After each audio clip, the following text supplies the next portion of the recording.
یہ سردیوں کی ایک یخ بستہ شام تھی۔ وہ اپنے آفس سے نکل کر تیز تیز قدموں سے چلتی آفس کے نزدیک واقع بینک کی سمت جا رہی تھی۔ اسے اے ٹی ایم سے کچھ رقم نکلوانی تھی۔ اے ٹی ایم سے پیسے نکال کر اس نے اپنے ہینڈ بیگ میں رکھے اور بوتھ سے باہر نکل آئی۔ کسی سواری کی تلاش میں اس نے ادھر ادھر نظر دوڑائی۔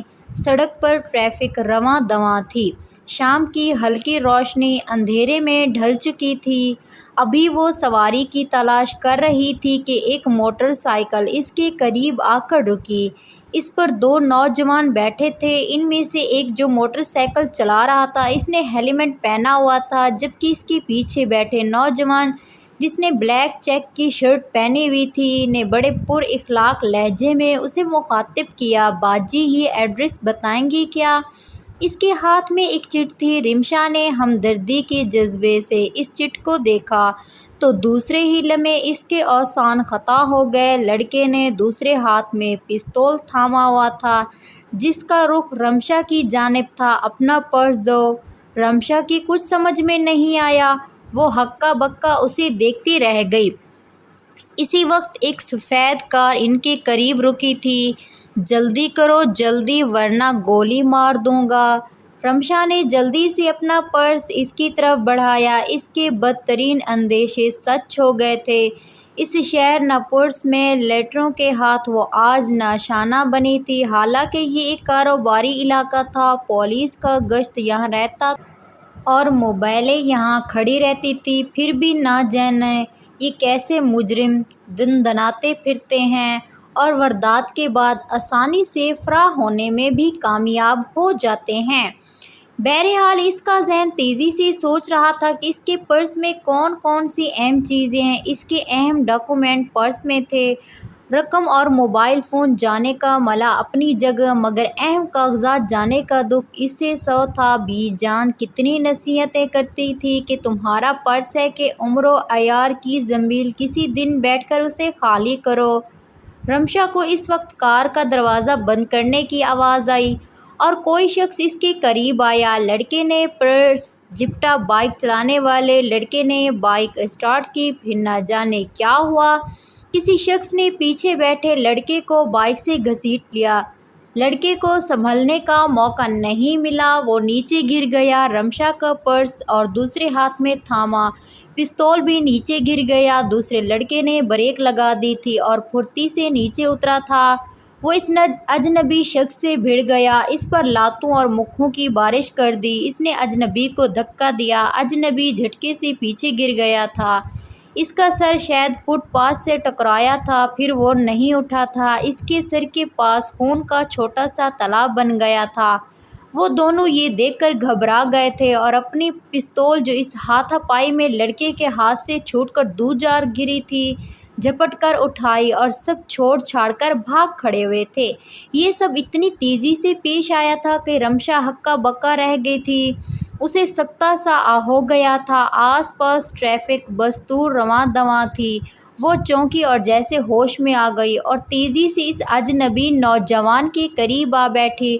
اٹھیں خدا کے لیے اٹھیں، آپ کون ہیں؟ رمشا نے اسے ہلا جلا کے دیکھا لیکن وہ بے ہوش تھا۔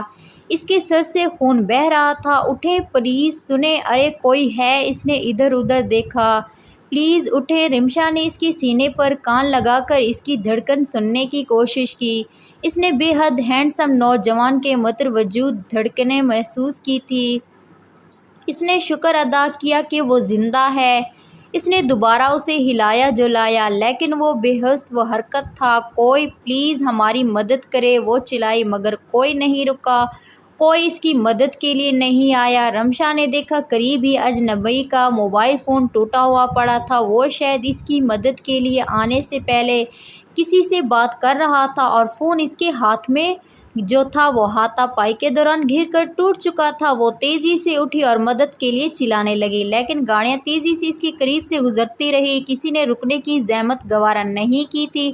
اس نے پہلی بار انسانوں کی اس بے حسی کا مظاہرہ دیکھا تھا۔ اس وقت ایک ایک لمحہ قیمتی تھا۔ اجنبی نوجوان موت و حیات کی کشمکش میں تھا۔ اس کا ذہن سائیں سائیں کر رہا تھا، سوچنے سمجھنے کی صلاحیت جیسے